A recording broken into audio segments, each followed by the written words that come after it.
Hello everyone, I hope you're doing okay. Welcome to my 2014 Secret Santa group build update / reveal video, and I wanted to do this video as soon as I could, and thus what you see here, I'm midway through filming a tutorial that I'm producing right now, and I just didn't want to break everything down and film in my regular setting because it is a lot of work, and I just thought, what the hell? I don't think you guys will mind this. Today, this is the way it'll look. So, talking about this build, I'd like to first thank Gyruss, Richard Gibbs, for sending me this amazing kit. It has its shortcomings, as I talked about in my previous update, but it still can be a very interesting build. So much so that I feel very inclined for purchasing the Jumbo from Tasca, just because I really like the look of this massive Sherman, so to speak. It's got a certain type of look to it that is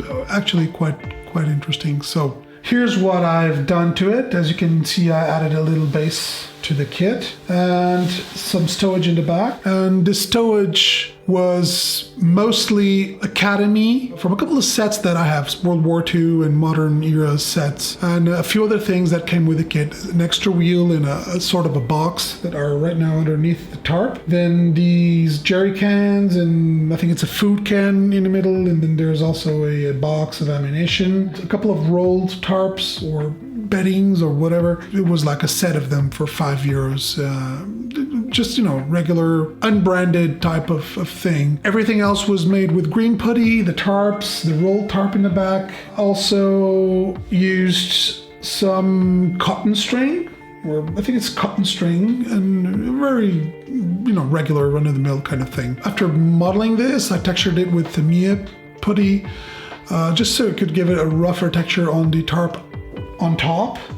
Then I primed with Vallejo primer, and then painted everything with Vallejo paints, model color paints, and Panzeracist paints. Then I sealed it with satin coat first because I wanted to have like a common texture to all of it. Weathered everything with earth effects from AK and glued it on the tank. Applied the string, painted the string with earth effects as well, and then I finally started to add the tracks. The tracks were T62 AFV Club tracks, which were the wrong type. They're too big for this kit, but they're also the wrong type overall. They're T62, and only after I ordered them, I realized that the original Jumbo tracks were T48 with duckbills, or at least the latest information I have was such. So I already had spent the money. I really did not want to spend more money on this. So what ended up by happening was that I just used them.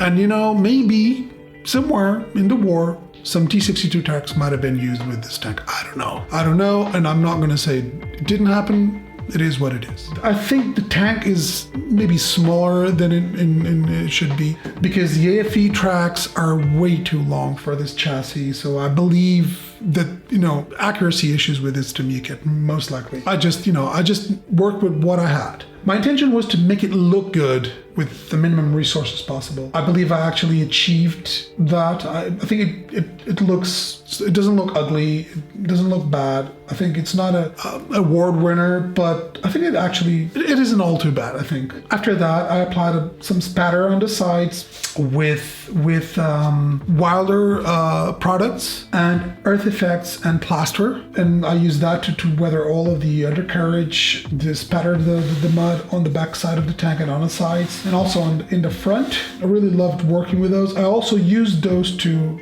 partly weather the terrain. The terrain is basically bits of grass mat, stones, bits of wood, and a couple of leaves, paper leaves, cut, 1/35th scale cut paper leaves that I found from a Portuguese manufacturer, which I really enjoy. I really like his stuff, so I bought a bunch of them. So in this case, I used autumn leaves because I really wanted to depict like early autumn scenario. Also, this type of color leaves, contrasts with the color of the tank. Overall, I'm really happy with the way it turned out. I'll let you guys be the judge of how good this looks. So I hope you guys have enjoyed this Secret Santa group build. I have made a little clip that I'm going to put next with the final images of the built kit in detail. I hope to see you on my next video. Stay tuned. Thank you for watching. Thank you for subscribing. I'll see you on my next video. Bye-bye.